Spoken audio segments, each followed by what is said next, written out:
Looking at Yvonne, asks who she is. Yvonne, beautiful as always, with a lovely and enticing smile, apologizes for the late introduction.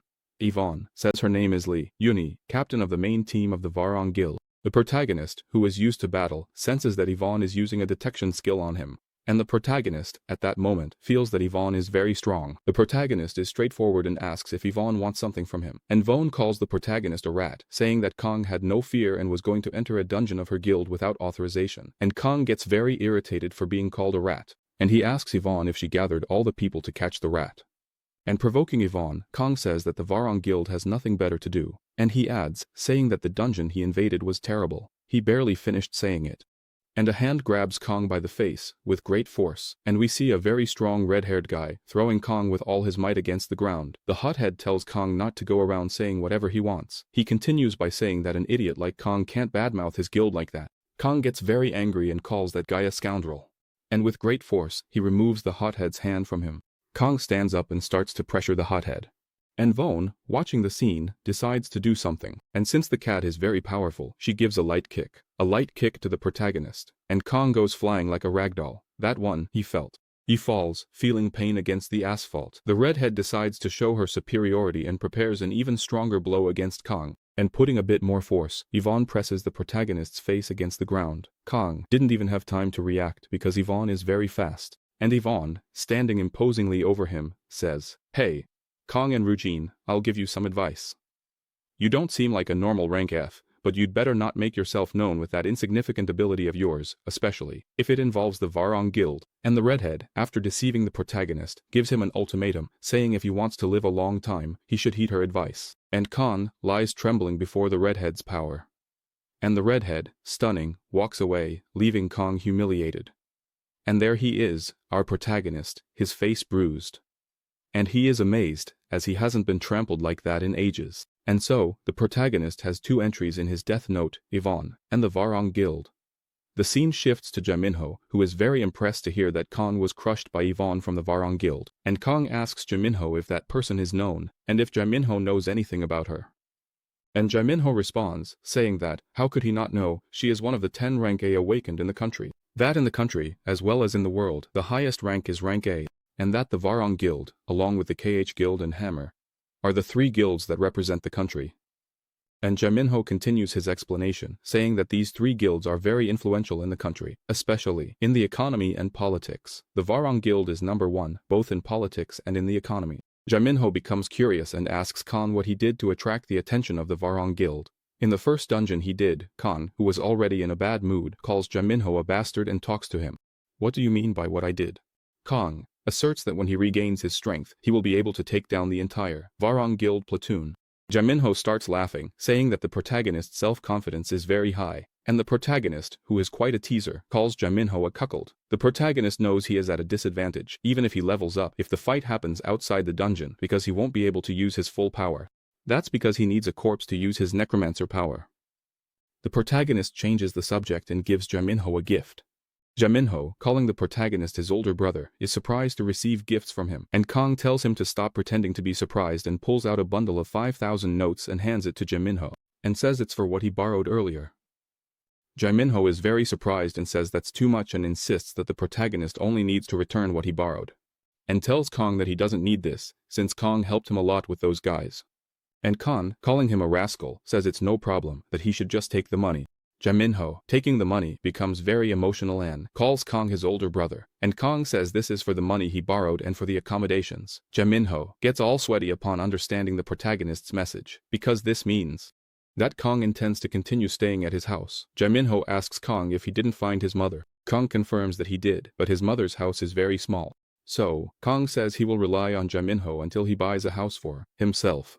And Kong asks why Jaminho is asking that, or if the money he gave isn't enough. And Kong asks if Jaminho needs more money. Jaminho says he doesn't need more money. The issue isn't money. Jaminho, knowing he would get tangled up, quickly changes the subject, and asks if Kong changed his phone. Jaminho is surprised because the model the protagonist has now is the latest one. Jaminho asks to see the phone, and the protagonist confirms. That is the good one. After checking the phone, Jaminho says it's the best color, crazy red. The protagonist is shocked and asks, crazy red? What does that mean? Jaminho explains that this red color is made with bloodstone and it's very expensive. Therefore, Jaminho assumes that Kong made a lot of money. Kong says that he didn't buy that phone, he won it as a prize at an event. It's a unique event, it's where the seller's life is at stake, so he gives everything he has not to die. And of course, Kong only thought this. He didn't tell Jaminho. Jaminho is surprised and thinks Kong is really very skilled. Jaminho starts to fiddle with the protagonist's phone and finds several apps. Tinder, bank. When he gets to the bank app, he's very surprised and asks how much do you have in this checking account? Kong immediately tells Jaminho to give his phone back now. And we see that Kang's balance is 51 million won, which is 187,000 reis. Kong is shocked because he thought he would only have 4 million won. And grabbing his phone, he sees that the idiot Sunga deposited 40 million instead of 4 million. The scene shifts to a cafe, where we see Kong waiting for Sunga. And Sunga asks how Kong has been. Kong states that only a few hours have passed since he said goodbye. So, he doesn't need to keep asking how he is. And Kong, showing his bank balance, tells Sunga to explain himself. Kong asks Sunga if he thinks he's some kind of beggar. Kong said he only needed 4 big ones, and Sunga starts wondering what those 4 big ones are. Sunga remembers that Prota loves money and knows that if he doesn't give money to Prota, Prota might do the same as those people he killed. Sunga starts sweating and kneels before Prota in front of everyone, shouting. Sunga begs Prota not to kill Kong, obviously not understanding anything that's happening. And asks Sunga, what's happening to you? And Sunga, still yelling, says that he will definitely pay Prota everything he owes. And, please, give me a little more time. The people around, watching the scene, think that Kong is a loan shark who came to collect a debt. And everyone concludes that Sunga is the person who borrowed the money and can't afford to pay it back. Kong, very curious, orders Sunga to sit immediately if he doesn't want to die. And the little dog sits right away. Sunga apologizes to Prota, saying that he really doesn't have 4 billion to give him. However, if he is given some time, he will definitely be able to gather all that money to pay him. Of course, the protagonist is shocked when he hears 4 billion. And Sunga confirms. Yes, 4 billion.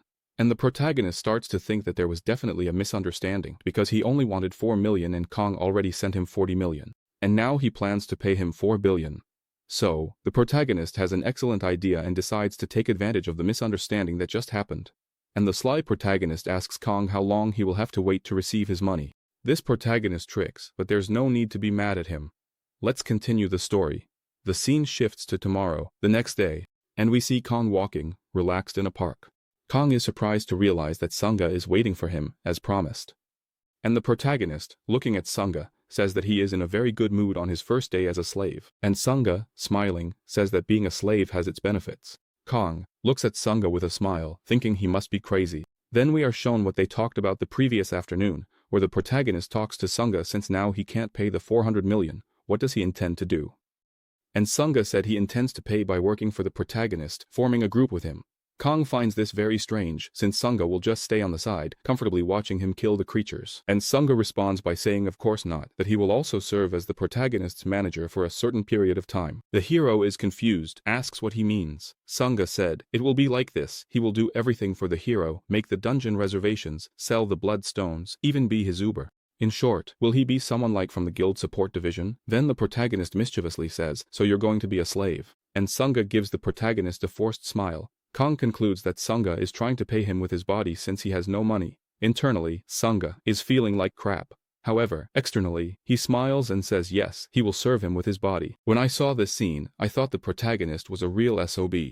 The protagonist agrees. He says Sunga will serve him for a period of 1 year to pay off his debt. But the protagonist isn't an SOB. He says he'll pay Sunga a salary. I've never seen a slave who gets a salary, but Sunga will get one. He's not a slave, he's more like a salaried worker like you and me. And Kong says that Sunga doesn't need to thank him. He should be the one thanking. The scene shifts to Sunga's car already in motion, and the protagonist is there, smiling and thinking he would return the 36 million back to Sunga. However, he ended up getting a slave instead. The hero tells Sunga to do his task properly and 10% of what they earn will be Sunga's. Sunga is so happy he almost cries, and Kong interrupts this moment by asking if Sunga managed to find the dungeon he mentioned. Sunga replies that yes, he managed to reserve the rank 3 dungeon, which has the highest number of monsters, to Senamura, for exit 3 of Maebong Station. At this station, a massive herd of hockey appeared. I would call these hockey cockroaches. Do they look like cockroaches mixed with ants? Both are left speechless by the number of cockroaches in that place. The cockroaches don't attack, only if you attack one of them. So, the protagonist knows that after he kills the first one, things will start to go wrong. And he asks Suma to stay behind him. Kong opens his status window and allocates all his status points into domination. And so, he increases the number of summons he can make by doing this. Kong can now summon 19 skeletons and, smiling, the protagonist exclaims that he will fight quantity with quantity. The protagonist must have pulled about 20 dead rats out of his pocket to summon 19 skeletons out of nowhere. And so, the farming of his loot. The protagonist starts, going through all the floors of the station and exterminating all the creatures. And we see the last mutant cockroach awaiting its tragic end. The last cockroach is trembling with fear, and the skeletons, with bloodlust in their eyes, approach to deliver the final blow, and it takes 3 dry hits at the same time. At that moment, Sunga comes down smiling, saying he just took all the stones from the dead creatures on the upper floor. The protagonist says he did a good job. Keep it up. Now he has to take the stones from the creatures on this floor too. Sunga is amazed because Kong had already cleared the entire floor. Sunga knows that clearing the mutant cockroaches usually takes about 2 hours. And he did it in less than 15 minutes. Alone. He had spent a lot of mana, so he decides to take a break and sit. He takes the chance to view his status window, as he had reached level 7, earning many achievement points. The protagonist starts looking at the skills available to him and sees that from level 7, there are many skills. However, all of them are useless. Suddenly, the protagonist finds something that catches his attention and finally discovers a good summon for him, a skeleton mage. However, there's a level restriction on this skill, and he can only use it at level 10. But, since he has money, he's going to buy it right away, for when he reaches level 10. He already has this skill. Sunga approaches, saying that he removed all the blood stones from the creatures on this floor, and asks if the return stone has appeared. The protagonist doesn't answer his question and asks how long they've been inside the dungeon, and Sunga replies that they've been there for 27 minutes. The protagonist, placing his hand on his chin, starts to think and tells Sunga that they rented that dungeon for 4 hours, so they will clear it again. The scene shifts to the place where bloodstones are sold, and the attendant deposits 53 million won into Sunga's account. And Sunga thanks him, equivalent to 19,000 reis. Then Sunga is there, standing, looking and thinking, 53 million. Suddenly, Sunga realizes that 53 million were deposited into his account, and he is so shocked that he almost faints. He is perplexed because he earned 53 million in 30 minutes, and he quickly calculates that, at this rate, he will be able to pay the 400 million to the protagonist quickly. 10% went to him, the rest went to the prota, and you saw the amount of money the protagonist earned in one day. Sunga doesn't understand because he made money, a lot of money. He reveals that, in 1 year, he managed to save 30 million by doing various dungeons. And now, in just half an hour, he earned 53 million. I had warned you that the protagonist isn't that SOB we thought, right? Sunga, looking at his bank account, thinks it's absurd. Sunga is a visionary because he knew it would be great to serve the prota. And now he's much happier because he can make money like he never dreamed. The protagonist, very smiling, tells Sunga to stop exaggerating because they still have to clear that dungeon 7 times, so he can pay off the debt he owes. Therefore, the protagonist tells Sunga not to lose focus. Sunga can't hide the joy he feels and thinks that becoming the prota's manager was the smartest thing he ever did in his life. The scene shifts to the headquarters of the Hammer Guild, and we see someone alone, working late, in the office, still working. And the person is there, happy, listening to music, working a little, grinding coffee. Because he knows it's very chic to grind your own coffee. Then, his phone rings. He answers, "Hello, this is the leader of Group 4, June Michel, whom we will call Michel." And the person on the other end is Jamin. Let me think of a name for him, because Jamin still says no. Rail, his name will be Rail. And Michel asks, "What's the problem?" And we see Rail on the phone, saying he has something urgent to report. And Rail informs that 2 people have reserved the doubt for 4 hours. And he informs that the people who reserved are very serious. And Michel says that people die in dungeons all the time. And Rail says, no, that's not what I want to talk to you about. Rail informs that the people cleared the dungeon perfectly, but their clearing is abnormal. He says they cleared the dungeon the first time in 30 minutes. And, the second time, they took 11 minutes. And now, the third time, they took only 9 minutes and 47 seconds to complete a dungeon. Suddenly, Michel hears shouting in the office where Rail is. And someone says, "I won, pay up right now." The 3 employees of the Hammer Guild, who were in that office watching the protagonist, were betting on how long it would take the protagonist to clear that dungeon. And the winner said he would clear it in less than 10 minutes. After this commotion, Rail talks to his leader. If it wouldn't be a good idea to investigate their lives. When Rail says they are rank F, Michel is shocked and says rank F. Immediately, he turns on the computer and starts researching the protagonist's life. Michel can't believe it and begins to question what's going on, and he realizes that the protagonist only registered yesterday, and Sunga registered 2 months ago, and he is even more surprised when he sees that they are clearing a level 3 dungeon, and they've only been awakened for a short time. Rank F? Of course, they are not rank F. Evaluation wrong, and it was way off. Michel concludes they are rank C. Michel doesn't know it's only the protagonist clearing it. Michel knows rank C individuals will grow a lot and become a very high rank. And with all this excitement, Michel quickly sets off to try to recruit the duo.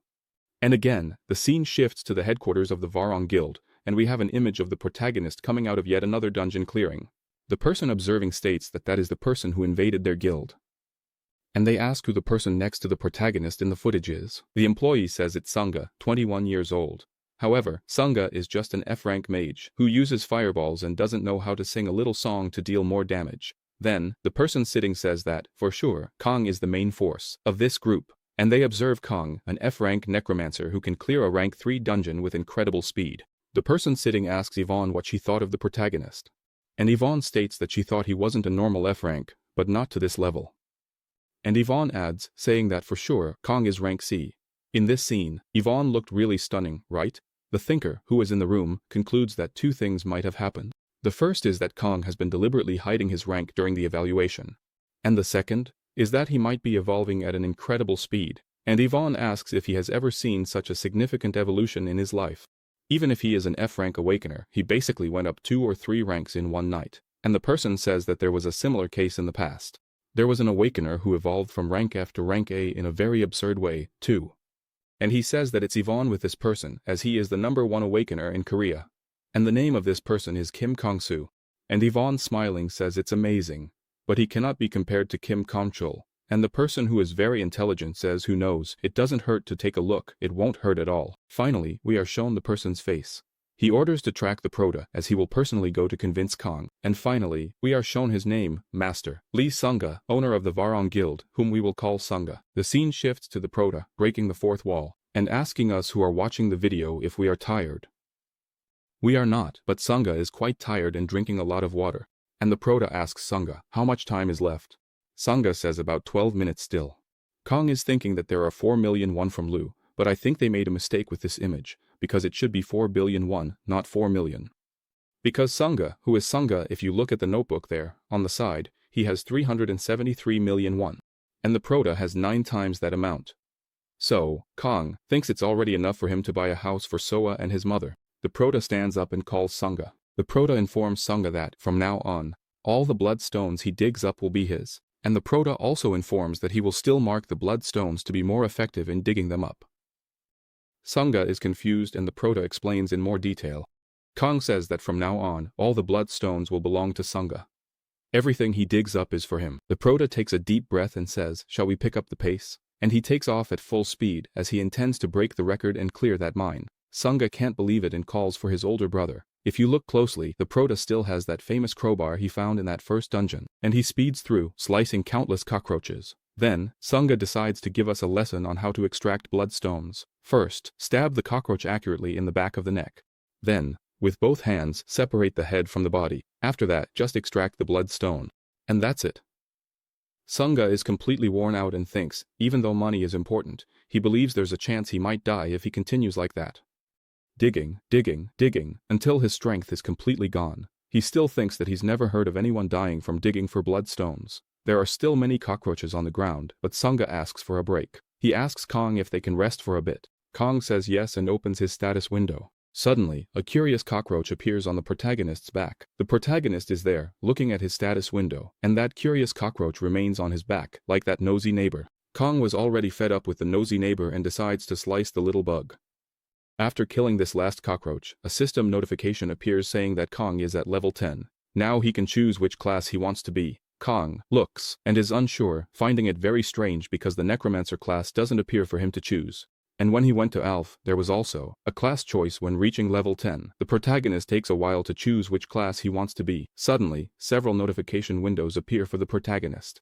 The system starts analyzing which would be the best class for the protagonist. This selection is automatic, and the system chooses the warrior class for the protagonist. Thus, the system grants the privilege of the warrior class and gives a weapon to the protagonist. Kong is shocked and thinks it's very inconvenient because he is a necromancer. How could the system choose the warrior class for him? Definitely, the system should have chosen a mage class, as mage would be better to combine with his necromancer class. The protagonist now has two classes. Because he kept slicing up the creatures with a crowbar and fighting hand-to-hand all the time, the system understood that the best class for him would be warrior. A metal bar appears in front of the protagonist as his reward for the warrior class. When the protagonist grabs the metal bar, he feels a great strength and connection. The protagonist sees it as a metal staff, but it is overpowered. As he evolves, it does too. He doesn't need to carry it, it stays in a special place. He just needs to summon it, and it will appear in his hand. And if he dismisses it, it returns to the dimension where it is stored. Now, the protagonist is all joy, because he has a weapon that will evolve along with him, and Kong is very eager to see what it will become after this. Since the protagonist has two classes, he gains two privileges. The first was the warrior, and now it's the necromancer. Every 10 levels, he gets one privilege per class. There are 7 sealed demon stones. And every 10 levels, the protagonist will receive a sealed demon stone. These sealed demons are much stronger than the skeletons the protagonist summons. In these figures I show, only 6 sealed demons appear. The 7th one, it's impossible to know which. Actually, possible. The story is all mixed up in this chapter. I'm struggling to put it in order for you. Now I found the 7th demon. The protagonist becomes very curious because he doesn't know which demon will come out of the seal. And so, he orders the seal to release. A strong magic begins to emerge. Then, we see demon wings, beautiful eyes, and a perfect mouth. And the hero is shocked. He says, is it you? And we see Bibi, a very beautiful little demon. Bibi has tears in her eyes and asks, Master, is that you? Where did you go? Bibi says she missed Kong a lot and jumps into his arms. Kong asks Bibi what happened, as he thought she had stayed in Elf.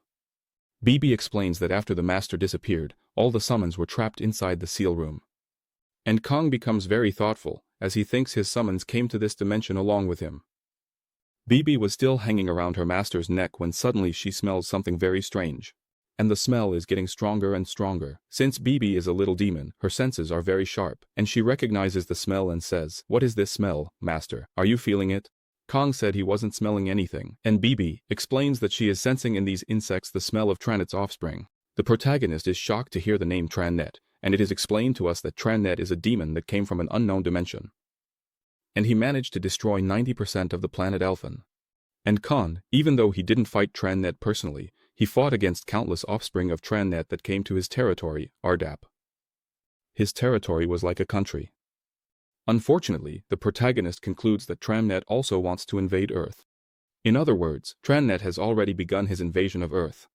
Thus, Kong is sure that the reason dungeons are appearing is all due to Tranet's influence. The scene changes, and we see Rao telling Michelle that those guys inside the dungeon managed to earn 400 million wands just today.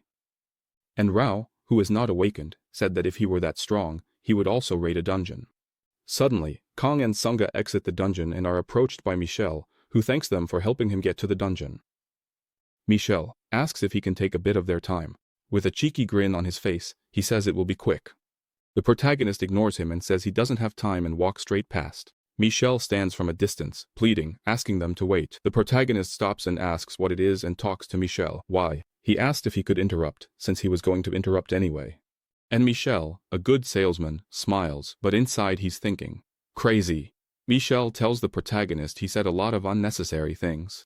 Michelle prepares to recruit the protagonist into his guild. Michelle knew he had to be direct. He hands over the Rami guild card. He wants to recruit them both.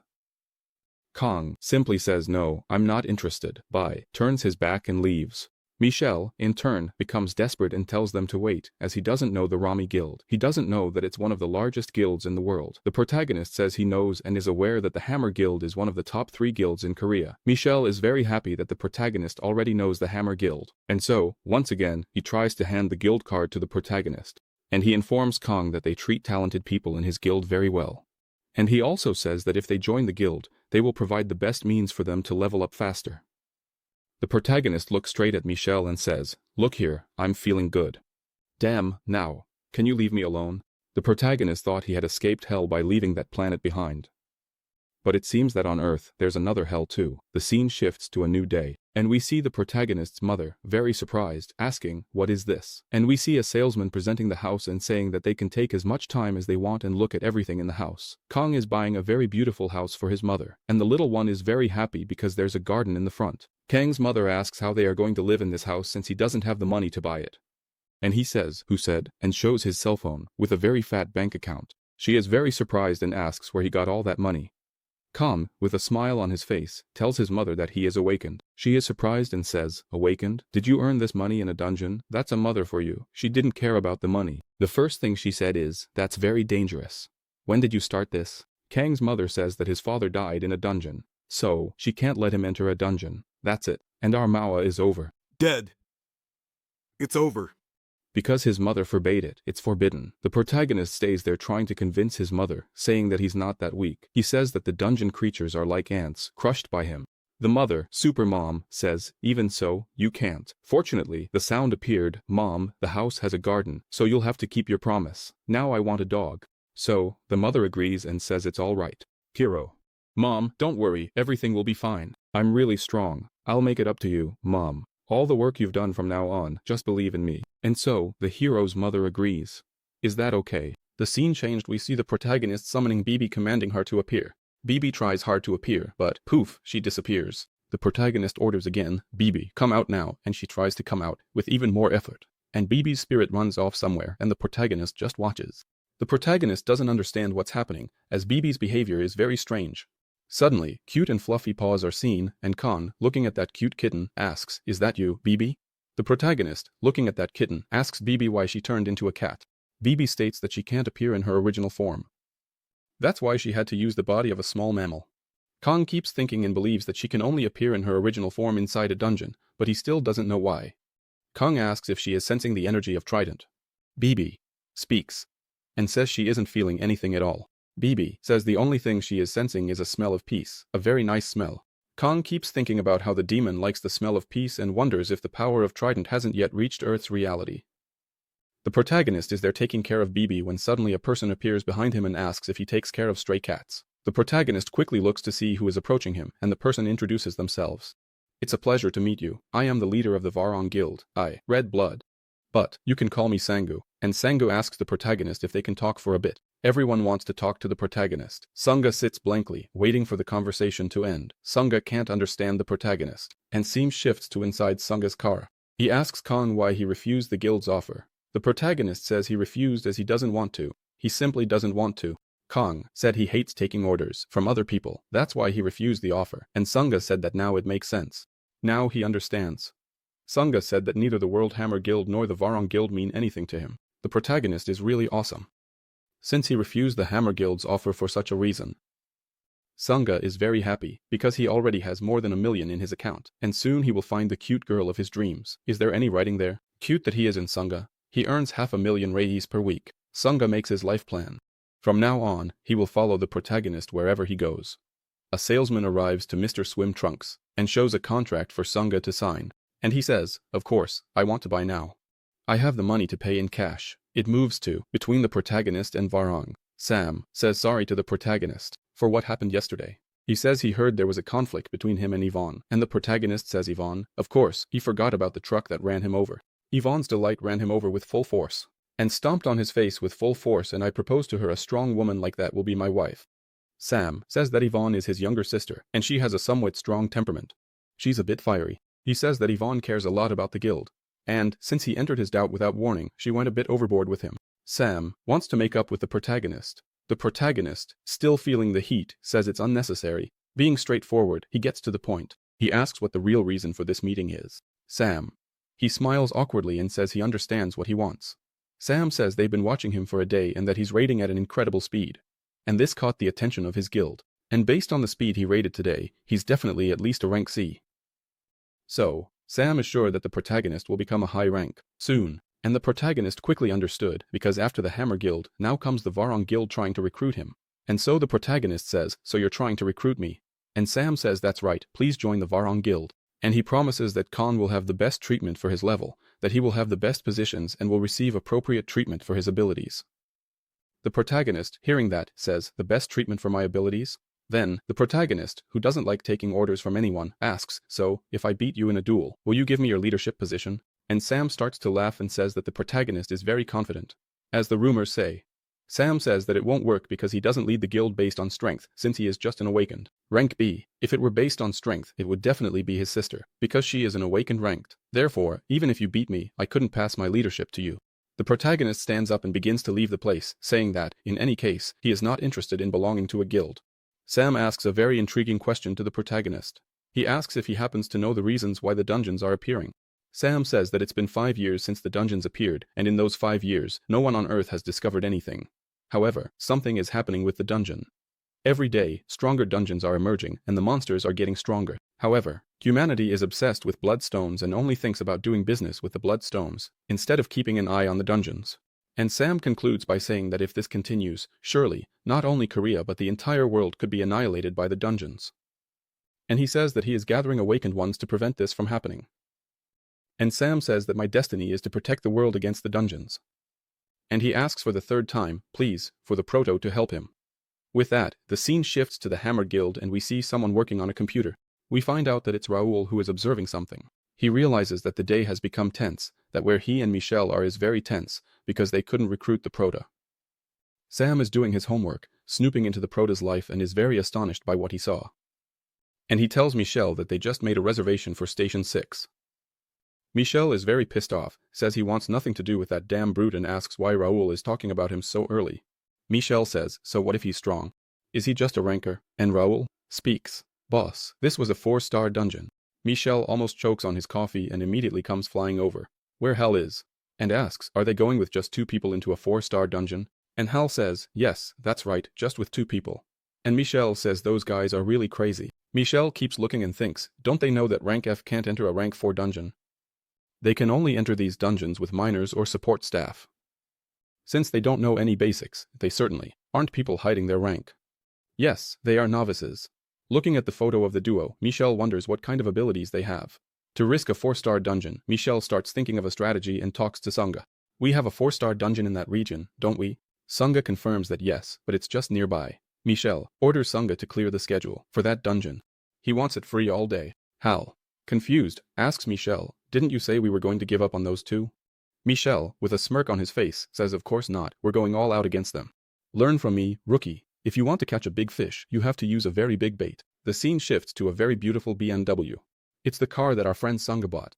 And the protagonist thinks that car is very smooth and very beautiful. Sunga says he was feeling bad because his old car was very small and a bit uncomfortable. Kong showed that he knows about cars and asks, is this car that, I don't know, the one with the goods? The protagonist is all giddy, looking at the car's dashboard. And Sunga is just thinking, is my boss crazy or did he live in a cave? Because he doesn't even know what a BMW is. And so, Sunga says he will do his best to drive for the protagonist. The protagonist says they're going to go all out and that they're going to work a lot today. The scene shifts to Station 3. And the guild at the station is talking to Sunga, saying it's impossible. 2 rank F people doing a level 4 dungeon, that's forbidden. And Sunga says it's alright because they take responsibility. And the guard says it's not a matter of responsibility, but rather that he can't, it's forbidden. Sunga started playing hard, began to beg. And the dungeon guild says, if you want to kill yourselves, jump in the river, and anyway, you can't enter. You know that joke about N? Sunga says, no, he says, that's it, and who loves you, not O2. Sunga walks towards Kong, all downcast, and says he couldn't convince the guard that unfortunately, they couldn't enter that dungeon. And he apologizes because he should have looked into it better. Kong says, since there's no other way, call the association and reschedule. For tomorrow, in another level 3 dungeon, suddenly, a person appears near Kong and says, my god, what a coincidence to see you here again. It must be fate. Sorry to butt in again, but, is something wrong with you? You seem like you're satisfied. I would love to help you. And Michelle keeps smiling and asks if agreeing is clear. Kong is blunt and direct, saying fate? Fate, nothing, for sure. They already knew something. And Kong pretends to take the bait and says, how do you intend to help us? The scene shifts to the terminal of Station 11, and Michelle asks the duo if they didn't know that 4-star dungeons are restricted to rank C groups. Or so, just a side note. When I say 4-star dungeon, level 4 or rank 4, it's the same thing. Back to the story. Michelle says that this level 4 dungeon belongs to their guild, and he mentions that he cancelled all the bookings, so they can use that dungeon as much as they want. The protagonist, very cynically, says that he is being very kind and that nothing is free in this world, and Michelle, even more cynically, says no, this is just a sign of goodwill, and that he will also handle their rank, raising it to level C, so they can feel at ease in this dungeon. The protagonist, very cynical, says that since he said that, then I will be grateful. Michelle starts to flatter the protagonist and says that he has a refreshing personality.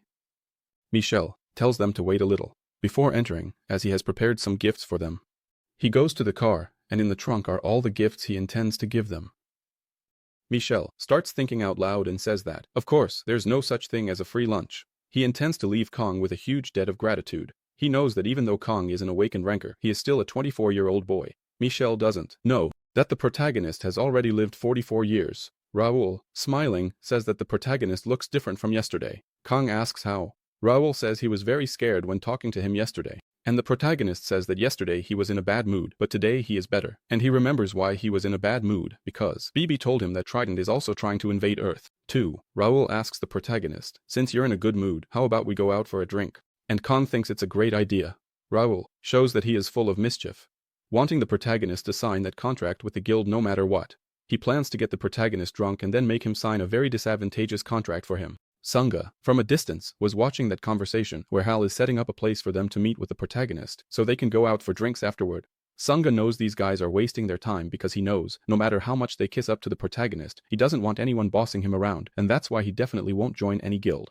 Michelle walks hurriedly in the direction where the protagonist was and is very surprised. Upon realizing that the protagonist is no longer there, he asks Hal where they went, and Hal informs him that they have already entered the dungeon. Michelle starts to tremble and asks why they went in. Didn't I say I was going to bring a gift? And Hal says, why don't you give them the gift after they clear the dungeon? Can't you give them the gift after they come out? Michelle throws the gifts on the ground, and the mouth opens. And Hal sees what's inside and says, is this it? It's a basic survival kit for a level 4 or higher portal. Michelle asks Hal how much he thinks 2 rank F awakened individuals know about a rank 4 portal. The recommended rank to enter a 4-star dungeon is a group formed by several rank D awakened individuals, and having the leader with rank C. Michelle knows that Kong outwardly is a rank F, but given the speed at which he clears tier 3 maneuvers, he will certainly be able to kill the monsters in this dungeon. But the organization of high-level dungeons, which range from tier 4 to tier 6, are very different from low-level dungeons. If they enter without information and without basic survival equipment, they will certainly die, and he is sure of this because any awakened individual would be unable to come out alive from a tier 4 dungeon or higher. After that, Michelle becomes desperate and realizes he messed up by letting them enter the dungeon. He feels that this is not a demonstration of goodwill, but rather, he is practically sending them to their grave. Earlier, the scene shifts to inside the dungeon, where the protagonist is very confused. He asks Sunga if this is really a level 4 dungeon, because the monsters here are very common, and Sunga doesn't know how to respond. He says he's not sure and thinks that maybe there are easier level 4 dungeons and others that are more difficult. The protagonist and Sunga start looking for the return stone, and they find nothing, just the bodies of the monsters they killed. The giant mutant rats. And Sunga is very scared that there is no return stone there. Kong thinks he didn't find the return stone because his search skills are very low. Yet, so Kong and Sunga return to the beginning of the dungeon to see if they can find the return stone. With a lot of peace and tranquility, they walk through the corridors. And Kong keeps thinking about why there is no return stone in that place. Sunga informs that the entrance to the dungeon is just ahead, and he is very surprised and even speechless. Next, looking at the portal in front of them, he has an idea why the return stone hasn't appeared yet. The dungeon isn't over. Sunga asks if they should enter there, and the protagonist states that there's no other way. They will have to enter. The protagonist starts to smile and says, that's why it seemed easy, because the real fun is about to begin. And the two, without any fear, enter the portal. Kong is the first to go through, and Sunga follows right behind. They realize they have been teleported to another dimension, where there is a very beautiful forest, many trees. Sunga, very embarrassed, calls for the protagonist and Kong asks why Sunga is naked. He asks why Sunga took off his clothes. Kong thinks his eyes are going to rot after seeing that image. Sunga, crying and embarrassed, says that the protagonist is also naked. And quickly, the protagonist knows what happened. He says that only their bodies were teleported. The clothes were left behind. Naked, in a tropical forest. Everything is set. I didn't like the scene. It could have been 2 women, naked. But 2 men aren't funny. And in this ridiculous scene, the protagonist calls it the true entrance to the dungeon. It could have a busty alpha. 2 busty elves. I'm going to add a busty elf to counter this image. This elf has nothing to do with the story. The hero is bold and opens his window and pulls out various clothes from it. Sunga is very surprised and asks, how many skills does he have? Previously, Sunga had asked how the protagonist knows how to manipulate dimensional space, and Kong doesn't even look at that grotesque scene and orders the clothes to be invested. First, the last time someone was looking over the protagonist's shoulder when he was messing with his status window, the person died. The neighboring cockroach died. Stop eyeing other people's things, Kong. He keeps thinking that currently he is at level 10, and thanks to the attribute from his past life, his attributes as a level 10 are very high. But he knows he has to progress carefully, as he is now in a level 4 dungeon. Because he cleared the other dungeons using only his necromancy. But now, in a tier 4 dungeon, he knows things are going to get tough. Therefore, he starts allocating points to warrior skills that he never used and learned many warrior skills, as you are reading. So, the protagonist decides to use his warrior class skills. Suddenly, a loud noise is heard, and something starts approaching at high speed towards the protagonist. The trees are in disarray, the ground starts to shake, and something approaches at high speed. Sunga is very scared and knows it's coming in that direction. A very friendly alligator jumps with full force towards the protagonist, and the protagonist grins widely and is ready to test how strong his warrior skill is. Seeing this scene, we can't forget about the crowbar because it didn't pass through the portal. So, F for the crowbar. So, in honor of the crowbar, leave an F for the crowbar in the comments. Are you enjoying my video? You've watched until now and haven't subscribed or hit the like button yet. Please subscribe and hit the like, okay? If not, F for you too. And you'll have nightmares about a naked Sunga instead of busty elves. And now, for those not subscribed, we return to our story. The protagonist sprints towards the alligator and, using the jumping ability, he leaps very high onto the alligator.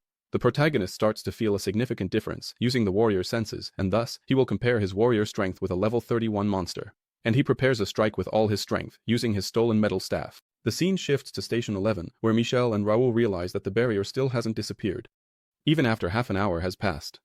He knows that inside the dungeon, time passes 4 times faster, so 2 hours have already passed in there. Ralph is surprised and wonders how long the protagonist will last in there. And he asks Michel if Kong wouldn't be able to kill the crocodiles. And Michel says, with his bare hands, it's quite difficult. That's why I wanted to give him the survival kit, because the weapons in this kit are made with weapons from another world. They don't disappear when they pass through the portal. The portal doesn't allow anything from this world through it, only people's bodies. And Michel, still desperate, he says that even if they manage to defeat 1 or 2 monsters, the most annoying thing to get is food and water. He says it's very difficult to survive in the jungle without any supplies. Raoul and Michel keep trying to imagine and realize that it's just problem after problem.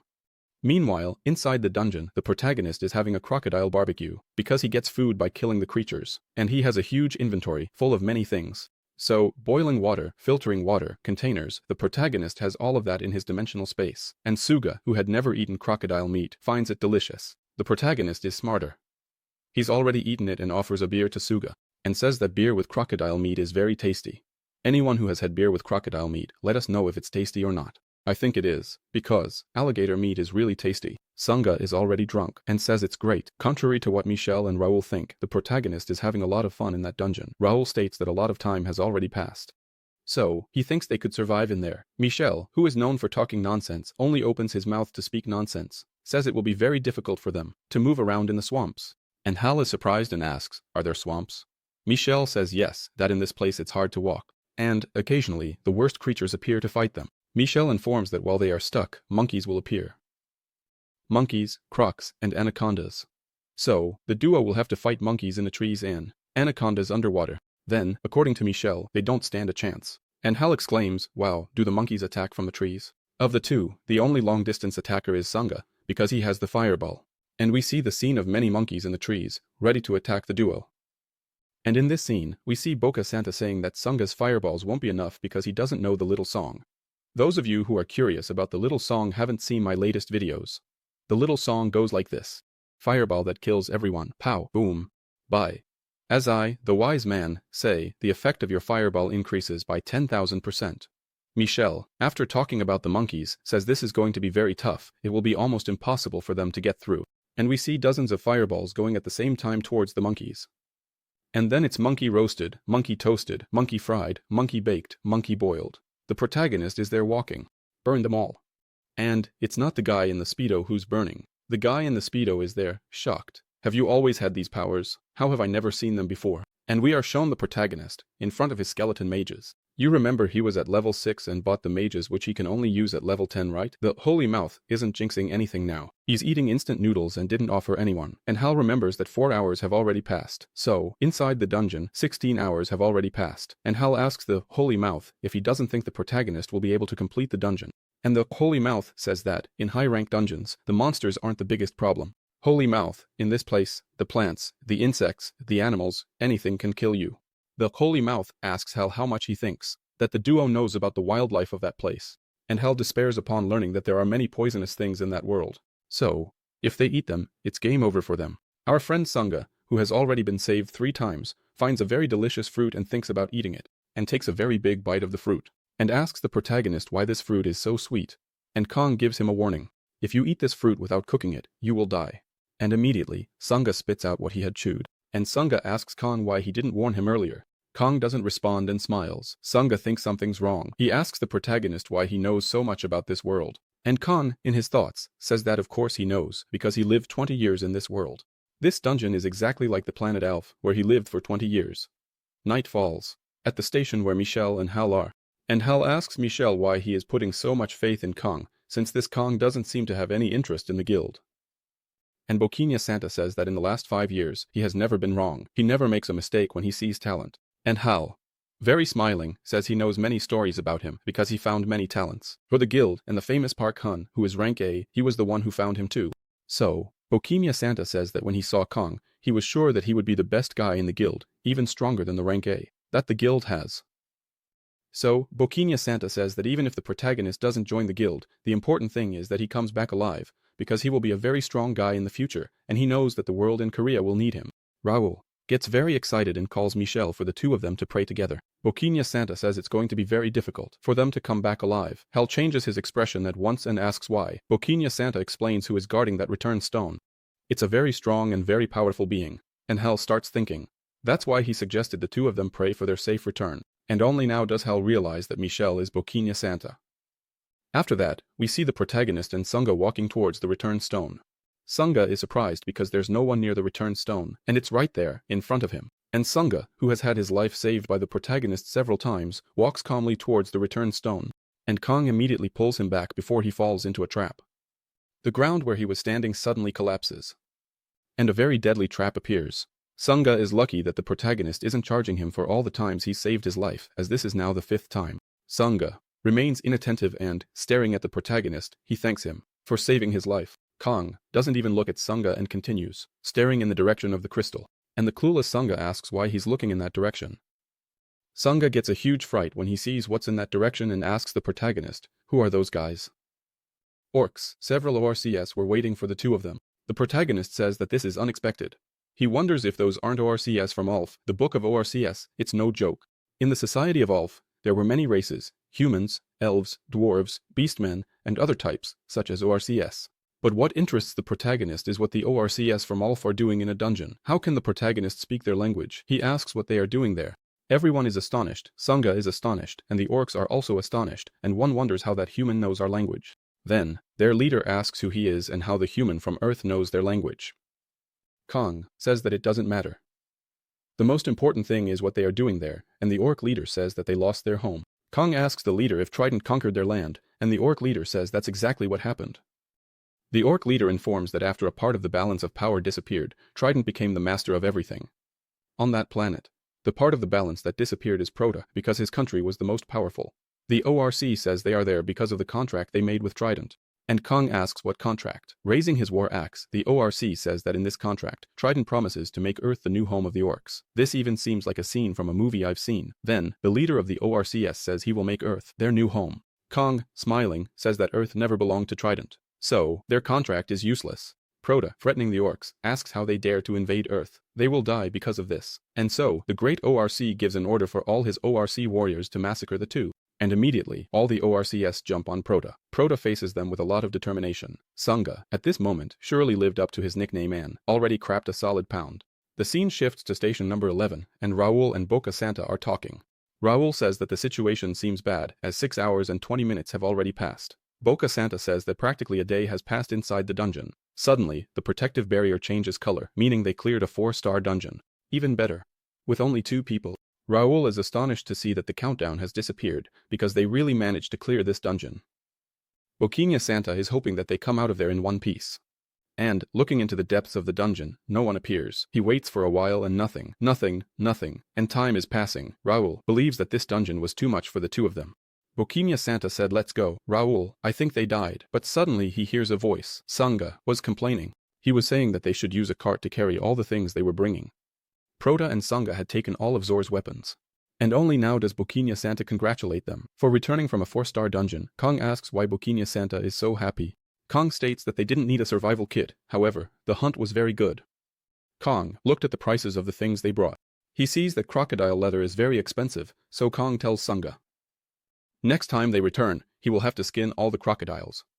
Sanga is thinking that he only keeps digging for bloodstone, but now his boss wants him to also start skinning crocodiles. Thus, Sanga's dream of becoming the flame wizard seems distant. Sees someone familiar passing by, and Sanga asks, "What's the problem?" The protagonist says that Jaminho is passing by nearby. Tells Sanga to turn around to talk with Jaminho. Jaminho is walking with a pretty girl. The protagonist calls Jaminho, and he seems suspicious, and sees that it's his older brother, in the imported car. Jaminho's sister looks at who is in the car and says nothing. The protagonist asks if Jaminho is on a date with his girlfriend. Jaminho says, "Ugh, of course not, she's my sister." And Jaminho introduces his older sister to the protagonist and says that he's the one he had told her about before. Suddenly, Jaminho's sister looks closely at the guy and says, "Yeah, is it you, Kong?" And Kong is startled because he also knew Jaminho's sister. The scene shifts to the Hammer Guild headquarters, where Boquinha Santa is suggesting to his boss to give the position of vice president to the protagonist. The guild president asks if it's really worth it. The phone rings and the secretary informs that the ranked awakened is Hammer Guild. Just arrived. Park Jin-ho is surprised by Boquinha Santa's presence. Boquinha Santa knows he is just a mere employee. Then, he decides to leave and let the two of them talk. Jin-ho asks the guild leader, "What's wrong with Boquinha Santa?" The guild leader says he has no idea, but it seems he met a necromancer and is asking me to give the vice president position to him. Park Jin-ho trusts Boquinha Santa's decisions, so they should do everything to bring the necromancer into their guild. The guild president says it's not like that, because lately the people he has recruited are terrible. The guild president says that Boquinha Santa finding Park Jin-ho was a matter of luck. And Park Jin-ho tells the president not to be so hard on Boquinha Santa. After that, the guild leader changes the subject and asks Park Jin-ho how things went in the United States. Park Jin-ho says that the rumors are true and mentions that there is indeed someone new in the Titan Guild.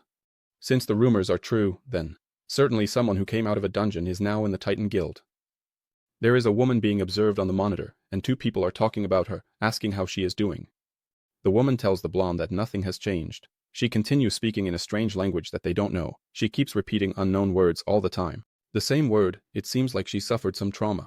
The blonde says that, in any case, she was a key piece for them to understand what the dungeons are.